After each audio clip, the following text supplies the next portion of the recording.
Hello दोस्तों, आप सभी का स्वागत है मेरे यूट्यूब चैनल पे। और जैसा कि हम सबको पता है कि एलटी और जीआईसी की वैकेंसी फाइनली यूपी में आ गई है। बहुत टाइम से हम लोग वेट कर रहे थे, स्पेशली जिनका ग्रेजुएशन या पोस्ट ग्रेजुएशन स्पेशली या बीएड 3 या 4 साल पहले कंप्लीट हुआ, वो लोग बहुत ही बेसब्री से इंतजार कर रहे थे कि कोई ऐसी वैकेंसी आए, स्पेशली गर्ल्स।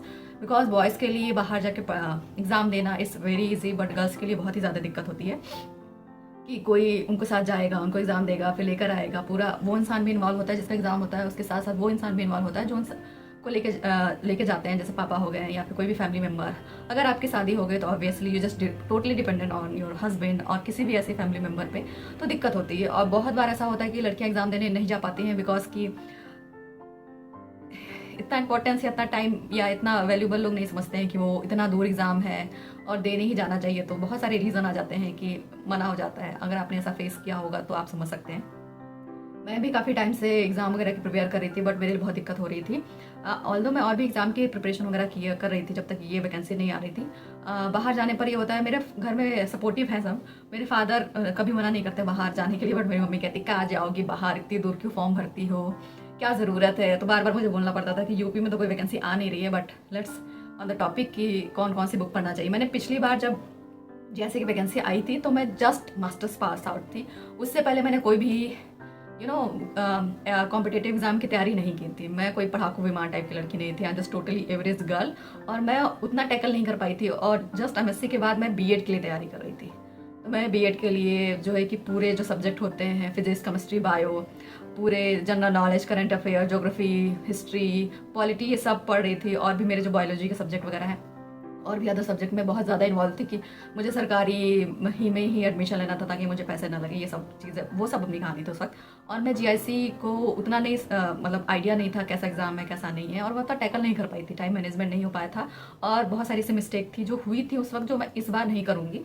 सो बेसिक ये है कि मैंने पिछली बार जो है कि बहुत सारी चीज़ें पढ़ी थी, बट इस बार जो है कि सबसे ज़्यादा इंपॉर्टेंट है। मेरे साथ मेरे एक आध दोस्त का प्री हुआ था और एक आध दो लोगों का। और मेरे जो ग्रुप है उसमें मेरी एक फ्रेंड का जीआईसी, अभी वो लेक्चरर काम कर रही है, तो मैंने उसे मतलब जॉब मिल गई है उसको। सो वो 3-4 सालों से जब से ज्वाइनिंग है तब से वो प्रिपेयर ही कर रही थी। तो उसने कहा कि एनसीईआरटी फोकस करो और जो भी सिलेबस दिया हुआ है उसका टॉपिक लो और फिर उसको डीप में पढ़ो, जहाँ जहाँ से तुम्हें रिसोर्सेज मिल सके। तो यस, मैंने अपने दोस्तों से भी थोड़ा सा हेल्प ली है। अभी मैं खुद भी अपनी मेरी फ्रेंड को फ़ोन किया था जिसने प्री निकाला था, तो आई जस्ट स्पेशली कॉल की। मैं प्री में जनरल नॉलेज कैसे कंप्लीट किया, तो मैं उसने मुझे लूसेंट बताया।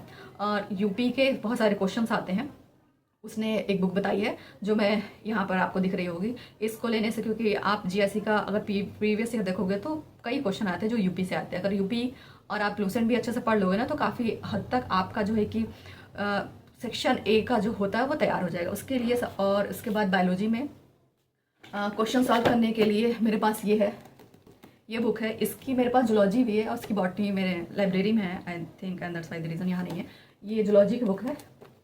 इसमें आप देख सकते हैं तो पूरे जीआईसी के प्रीवियस क्वेश्चन है, यूपीएससी के प्रीवियस ईयर, टीजीटी, पीजीटी के ये सबके प्रीवियस ईयर का क्वेश्चन पेपर है। तो इसकी आप जूलॉजी बॉटनी दोनों ही सॉल्व कर लेंगे तो प्री तो आपका मतलब काफ़ी अच्छे से तैयार हो जाएगा। इसमें जब मैंने जीआईसी का एग्ज़ाम दिया था उस वक्त इसमें बहुत सारे क्वेश्चन ऐसे ये क्वेश्चन आप देख सकते हैं एरिस्टोटल लेंटर का, ये सेम क्वेश्चन आया हुआ है।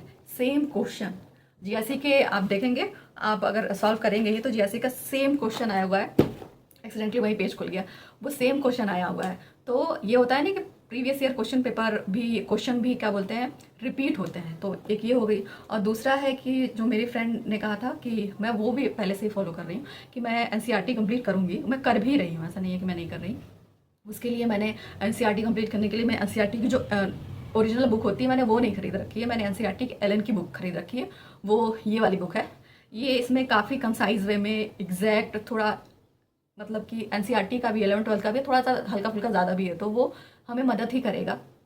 और ये बुक काफ़ी अच्छी है और मैं इसको इस तरह से पढ़ी बिकॉज ये बहुत कम है, 2 या 3 पेज, बिल्कुल नोट्स की तरह है कि आपने कोई एनसीईआरटी के नोट्स बनाई हो उस तरीके से ये बनी हुई है। तो मुझे लग रहा है इसमें हो सकता है 1-2 चीज़ें नहीं होंगी, कुछ ना कुछ छूट गया होगा। तो मैं इसको एनसीईआरटी की जो रीडिंग होती है ना यूट्यूब चैनल पे, गरिमा गोयल मैम का मैं फॉलो कर रही थी अभी तक, कि एक एक लाइन एनसीईआरटी की वो रीडिंग कराती हैं, वो पढ़ाती हैं और समझाती हैं। तो मैंने वो बुक फॉलो की और ये इसमें सारी इन्फॉर्मेशन लिखी हुई है इस नोट्स में। इसमें कुछ भी ऐसा नहीं है जो छूटा हुआ है, और कुछ एक्स्ट्रा भी है तो वीडियो पढ़ते और मैं उसमें लिख लेती हूँ तो ताकि मुझे बाद में कुछ दिक्कत ना हो। तो मैंने जितने भी चीज़ें देखी उसमें सबने यही बताया कि एनसीईआरटी बहुत अच्छे से पढ़ो। प्री के लिए बहुत ही बेहतर है एनसीईआरटी, और इसके लिए ज़रूरी है कि बार बार पढ़ें, बिकॉज बहुत सारी चीज़ें फॉलो करेंगे। मैं पिछली बार की तरह मैं कंफ्यूज नहीं होना चाहती। मैं इस बार अच्छे से मैं फिर से प्रिपरेशन शुरू कर दिया है, और इसलिए मैं नहीं चाहती कि बहुत सारे रिसोर्स हों। तो अभी मैं कंप्लीट कर रही हूँ एनसीईआरटी, और उसके साथ साथ मैं इसके टॉपिक वाइज, चैप्टर वाइज, क्योंकि इसमें टॉपिक वाइज पीवाईक्यू है, तो मैं इसको साथ साथ में सॉल्व कर रही हूँ। तो मैं अभी जेनेटिक्स वगैरह सॉल्व कर चुकी हूँ। आज मैंने कंप्लीट किया है, मेरा कंप्लीट जो क्वेश्चन किया वो रेस्पिरेटरी सिस्टम का किया हुआ है, और डाइजेस्टिव सिस्टम भी मैंने कंप्लीट किया। तो मैं कोशिश करती हूँ कि एटलीस्ट शुरुआत में 100 क्वेश्चन पर डे भी अगर होंगे तो वक्त के साथ साथ काफ़ी क्वेश्चन मैं फॉलो कर लूँगी। और क्योंकि थ्योरी में मैंने बॉटनी शुरू की है, मेरी botany as comparison to zoology complete कम है। मैंने नेट वगैरह की भी तैयारी जब मेरा हो गया नेट का एग्ज़ाम और गेट वगैरह भी हो गया, तो मैंने पूरा जूलॉजी पे ही फोकस किया था, तो जिसकी वजह से मैं उतनी ज़रूरत भी नहीं थी, तो मेरा बॉटनी पीछे छूट गया है। तो मैं बॉटनी शुरुआत से पढ़ रही हूँ, बिल्कुल डिटेल बेसिक से पढ़ रही हूँ, वो कि ताकि मुझे बहुत अच्छे से क्लियर हो, बाद में मुझे कन्फ्यूज़न ना हो। मैं 20 से शुरू नहीं करना चाहती, तो मैं वो कर रही हूँ। जूलॉजी क्योंकि मेरा काफ़ी हद तक प्रिपेयर है, मैं इसे पहले मैं असिस्टेंट प्रोफेसर वगैरह का भी एग्ज़ाम देती रहती हूँ, तो इस वजह से मेरा थ्योरेटिकल मैक्सिमम नहीं कहेंगे, बट वो जो पुराने आते हैं वो सब तैयार हैं। इस वजह से मैं पीवाईक्यू कर रही हूँ, ताकि मेरा जो पहले से जो मैंने पढ़ रखा है वो मैं भूलूँ ना। तो इस तरह से आप भी कर सकते हैं। अगर आप बहुत बिगनर हैं, ये आपका फर्स्ट टाइम है, तो ट्रस्ट मी, पहले एनसीईआरटी कंप्लीट करिए, अच्छे से कंप्लीट करिए, नीट के क्वेश्चन सॉल्व करिए। उसके बाद ये थ्योरी पढ़ने के साथ साथ ये वाली बुक बॉटनी की भी सॉल्व करिए, जूलॉजी की भी सॉल्व करिए, इससे ज़्यादा हो जाएगा। और उसके बाद जो भी टॉपिक नहीं मिल रहे हैं, या तो यूट्यूब से कंप्लीट कर लीजिए, या तो आपने अगर बहुत सारी बुक्स हैं, कोटवाल है, बहुत अगर हिंदी मीडियम की है तो सिंह पांडे जैन, हिंदी मीडियम की है तो एमपी कौशिक करके कोई बुक आती है, मेरी फ्रेंड ने कहा था, उसने एमपी कौशिक पढ़ के ही एग्ज़ाम दिया था। तो उसमें भी अगर आप हिंदी मीडियम है तो आप अपनी एमपी कौशिक पढ़ सकते हैं, वो बेनिफिशियल है, ट्रस्ट मी। मैं अभी वो बुक को देखी, एमपी कौशिक की। मैं नवोदय विद्यालय सीबीएसई बोर्ड से पढ़ी थी, बट मेरा भाई यूपी बोर्ड से पढ़ा था, तो ये बुक है बॉटनी की, एमपी कौशिक की। तो ये भी काफ़ी अच्छी बुक है। अगर आप यूपी बोर्ड के हैं तो इसमें आप सारे टॉपिक एक्सप्लोर कर सकते हैं जो भी हमारे एलटीओ जीआईसी में दिए हुए हैं। ट्रस्ट मी, अच्छी बुक है, इससे हो जाएगा आपका काम। इसमें सारे साइंटिस्ट के नाम और सब कुछ काफ़ी अच्छे से दिया हुआ है, क्योंकि साइंटिस्ट वगैरह के भी नाम आते हैं। और अगर आपको सेल्फ स्टडी नहीं करनी है, कोई बैच खरीदना है, तो आप खरीद सकते हैं। जो भी आपको टीचर पसंद हो, नो मैटर वॉट, कोई कितना भी अलग अलग टीचर को रेफरेंस दे रहा है, आप जाइए, पहले वीडियोस देखिए, किससे आपको समझ इजी आता है, उन्हीं को आप लीजिए।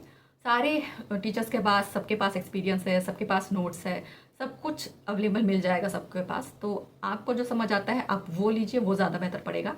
मैं अभी तक कोई बैच नहीं ली हूँ, अगर मुझे लेना होगा तो प्रयागराज में मैं रहती हूँ, तो प्रयागराज में ही चंद्र क्लासेस हैं, अंजू मैम पढ़ाती हैं, वो काफ़ी कुछ मतलब देखा है मैंने। और मैं आई थिंक हम सब भी, आप अगर यूपी में बायोलॉजी वगैरह की तैयारी कर रहे हैं, टीजीटी पीजीटी, तो आपने उनको फॉलो किया होगा, आपने ज़रूर देखा होगा।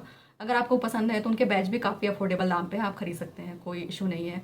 और अगर प्राइस वाइज का दिक्कत चल रहा हो, तो अभी दिवाली वगैरह आने वाला है, तो प्राइस लो करते हैं लोग ऑफर के चक्कर में, तो आप जो है कि खरीद सकते हैं। तो ये बहुत अच्छी चीज़ें हैं, हम लड़कियों के लिए बहुत बड़ा अपॉर्चुनिटी है कि इतने सालों बाद आया है। और होप कि हम सबका प्री निकल जाए, मेंस निकल जाए, हमारी इतनी मेहनत लगे और हम इतने डेडिकेशन से मेहनत कर पाएँ फोकस के साथ, कि हमारे इस बार हो जाए। और मैं जो गलतियाँ की थी, मैं आपको बता रही हूँ, आप वो गलतियाँ मत करिए। बहुत ही कम लिमिटेड सोर्स रखिए, कम ही यूट्यूब चैनल को फॉलो करिए, क्योंकि सारी टॉपिक पे इन्फॉर्मेशन मिल जाएगी। कोई एक यूट्यूबर, कोई एक टीचर पकड़िए, उन्हीं को ही पढ़िए, ज़्यादा चीज़ों के पीछे भागने की बिल्कुल भी ज़रूरत नहीं है। और जितना ज़्यादा हम रिवाइज़ कर पाएंगे, जितना ज़्यादा हम मॉक दे पाएंगे, जितना हम पीवाईक्यू सॉल्व कर पाएंगे, उतना ही बेहतर होगा। क्योंकि कितना भी आप सिलेबस कर लीजिए, कितना ही कुछ कर लीजिए, लेकिन आपको वहाँ जाकर सिर्फ क्वेश्चन ही सॉल्व करने हैं। तो अगर पहले से ही हम क्वेश्चन सॉल्व वगैरह करते रहेंगे तो वो ज़्यादा बेनिफिशियल होगा। क्वेश्चन, आपने कोई चैप्टर कंप्लीट किया, टॉपिक कंप्लीट किया, उसका क्वेश्चन सॉल्व करिए। इस बुक में टॉपिक वाइज ही क्वेश्चन है, पोरीफेरा, सिलिंड्रेटा, रिस्पिरेशन, इवोल्यूशन, इकोलॉजी, सब टॉपिक वाइज क्वेश्चन है। तो आप एक टॉपिक पढ़िए, जो टॉपिक पढ़िए उससे क्वेश्चन सॉल्व करिए, इससे हो जाएंगे, थोड़ा कॉन्फिडेंस आएगा। हो सकता है शुरुआत में क्वेश्चन ना बने, इट्स ओके। इसमें सॉल्यूशन भी अच्छा दिया हुआ है। आप हिंदी मीडियम के हैं तब भी ये बुक फॉलो कर सकते हैं, इंग्लिश मीडियम के हैं तब भी ये बुक फॉलो कर सकते हैं। ये बाईलिंगुअल है, हिंदी इंग्लिश में कोई दिक्कत नहीं होने वाली है। और एनसीईआरटी मैंने बता ही दिया। और जीके के लिए तो सबसे बेस्ट होगी लूसेंट। लूसेंट ही फॉलो करिए, उसमें basic polity, basic history, basic geography वगैरह सब अच्छे से दिए हैं। बहुत सारे क्वेश्चन हैं जो इसी से ही आए थे, उसको अच्छे से कर लेंगे। और सबसे ज़्यादा मैं पिछली बार जब जीएससी का एग्ज़ाम दी थी तो मैंने यूपी का करंट अफेयर्स, यूपी का कुछ भी नहीं पढ़ा था। आई थिंक ये बहुत बड़ी मिस्टेक थी, वीक पॉइंट था। तो अगर आप एलटी और जीआईसी की तैयारी कर रहे हैं तो प्लीज़ मेक श्योर कि आप यूपी का करंट अफेयर्स ज़रूर पढ़ें, या यूपी का जो भी है हिस्ट्री है, जो भी रिलेटेड है वो आते हैं, अच्छे अच्छे क्वेश्चन आते हैं, तो वो ज़रूर पढ़ें। यूपी 7-8 क्वेश्चन आए थे पिछली बार, कितनी कौन सी जनजाति किस क्षेत्र में नहीं पाई जाती है, कितना एरिया कवर करता है पूरे इंडिया में, यूपी का कितना परसेंटेज है, कौन से क्षेत्र में कौन सा फेमस चीज़ है। जैसे मिर्ज़ापुर से एक क्वेश्चन आया था जहाँ पर संगमरमर वगैरह फेमस है। तो वो सब क्वेश्चन मैंने सही किया था because I am from Mirzapur, और वो मैंने सिर्फ तुक्का मारा था। मतलब कि आप होता नहीं किसी सिटी में गुजर रहे हो तो सबसे ज़्यादा आपको यही चीज़ दिख रहा था। तो वो एग्ज़ाम देते वक्त मुझे याद आया था कि भाई मैं आती रहती हूँ तो मोस्टली जो है कि पत्थर इन सब चीज़ें काम होते हैं, दैट्स वाई द रीज़न वो क्वेश्चन सही हो गया था। तो ये आप एक गलती नहीं करिएगा, यूपी का ज़रूर पढ़ के जाइएगा। और करेंट अफेयर्स के लिए आप कोई भी एक यूट्यूब चैनल फॉलो कर सकते हैं जो आपको समझ आए, जो आपके लिए बेहतर हो। सिर्फ इतना ही करना है, और जितना भी रिवाइज़ कर सकते हैं, जो पढ़ चुके हैं उसको बहुत रिवाइज़ करिए।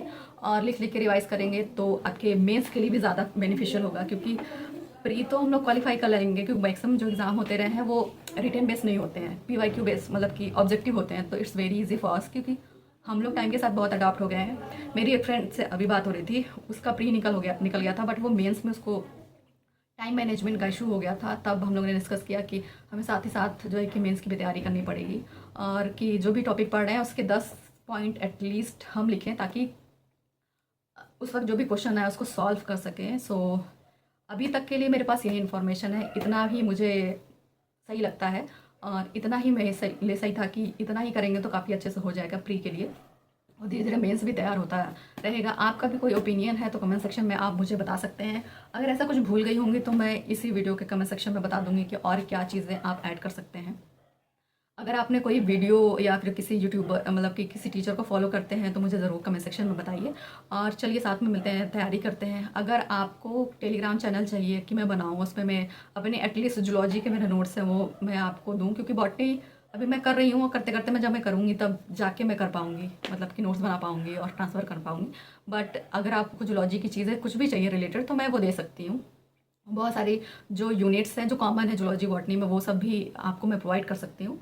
सो अगर आपको ऐसा चाहिए तो प्लीज़ कमेंट सेक्शन में बताइएगा आप कैसे तैयारी कर रहे हैं, और आपका क्या पॉइंट ऑफ व्यू है। अगर आप बिगनर हैं तो जो भी मैंने बोला है आप वो फॉलो करेंगे, ट्रस्ट मी हो जाएगा। कुछ थ्योरी से शुरू करिए, जो पढ़ चुके हैं उससे शुरू करिए। अगर आपको नहीं समझ आ रहा है कि कहाँ से शुरू करें, तो जो चैप्टर आपके अच्छे से तैयार हैं उनको पहले पढ़िए, उनसे क्वेश्चन सॉल्व करिए, फिर धीरे धीरे आप उन सब चीज़ों पे जाइए कि जिस पे आपका कमांड नहीं है। तो पहले मैं जैसे कि सॉल्व क्वेश्चन मैं जूलॉजी का भी कर रही हूँ, बट क्लासेस में बॉटनी की करती हूँ। तो बॉटनी बॉटनी पढ़ती हूँ मैं, उसका क्वेश्चन भी सॉल्व करती हूँ, बट जूलॉजी का भी मैं कोई भी थ्योरी नहीं सॉल्व कर रही हूँ। तो उसके लिए जितना मैंने अपनी पढ़ रखा है जूलॉजी का, सिर्फ उसको रिवाइज कर रही हूँ और पीवाईक्यू सॉल्व कर रही हूँ, ताकि क्योंकि इन सब में चीज़ों में होता है ना कि फालतू दे दिया नहीं रहता है, सिर्फ इंपॉर्टेंट क्वेश्चन का ही पूरा है ना कि कितना आ सकता है, किस टॉपिक से कितने क्वेश्चन आ सकते हैं। तो यही होता है कि मेन प्रैक्टिस हो रही है, इस वजह से भी आराम से 6-7 घंटे का स्केड्यूल बनाइए, कम से कम 6 घंटे थ्योरी पढ़िए, फिर उसका रिवाइज़ करिए लास्ट में। नेक्स्ट डे में भी नया पढ़ने से पहले रिवाइज़ करिए, ताकि आपको कुछ भी पुराना ना भूले। बहुत बार ऐसा होता है कि हम लोग रिवाइज़ नहीं करते, हम चौथे वाले चैप्टर पे हैं या टॉपिक पे हैं, बेसिकली चैप्टर पे हैं, हम पहला चैप्टर भूल चुके होते हैं, बिकॉज हम सबका दिमाग ऐसे है। मैं कोई टॉपर नहीं रही हूँ, मैं बहुत जल्दी भूल जाती हूँ, तो मैं बेसिक ट्राई करती हूँ कि मैं चीज़ें रिवाइज़ करती चलूँ, क्योंकि पूरी मेहनत जब ख़राब हो जाती है तो बहुत ज़्यादा बुरा लगता है। मैं आई थिंक मैं ये मेरे साथ मॉलिकुलर बायोलॉजी के साथ था, जब मैं सीएसआई वगैरह की तैयारी कर रही थी, तो मैं मॉलिकुलर बायोलॉजी पढ़ा, जब मैं पढ़ा मुझे अच्छे से समझ आया, बट इतने ढेर सारे चैप्टर थे, जब मैं वापस उसको रिवाइज़ करने गई काफ़ी टाइम हो चुका था, और मुझे फिर से वो पढ़ना पड़ा, ताकि वो मुझे फिर से शुरुआत से पढ़ना पड़ा, तब जाके वो मुझे वापस आई है। तो वो एक गलती थी जिसको मैंने समझा कि बहुत जल्दी जल्दी हो जाता है, बहुत सारी चीज़ें हो जाती हैं कि छूट जाती, इतना लंबा सिलेबस होता है। सो या आज की वीडियो के लिए, इस वीडियो में इतना ही है। अगर आप मेरी डेली रूटीन देखना चाहते हैं, तो मैं कैसे पढ़ाई करती हूँ, लाइब्रेरी में मेरा क्या टाइम जाता है, आप मुझे बता सकते हैं। मैं रोज़ वीडियो अपलोड करने की कोशिश करूँगी, एटलीस्ट हफ्ते में 3 दिन वीडियो, अपनी डेली रूटीन की वीडियो अपलोड ज़रूर करूँगी। अगर आपको चाहिए तो मुझे बता सकते हैं। और कोई क्वेश्चन हो आपके दिमाग में, आप अगर चाहते हैं मैं उस पर वीडियो बनाऊं तो भी आप बता सकते हैं, या अभी कोई कन्फ्यूज़न है तो आप मुझे कमेंट सेक्शन में बताइए, मैं पक्का रिप्लाई करूँगी। Thank you so much for watching. मिलते हैं नेक्स्ट वीडियो में। Till then bye bye.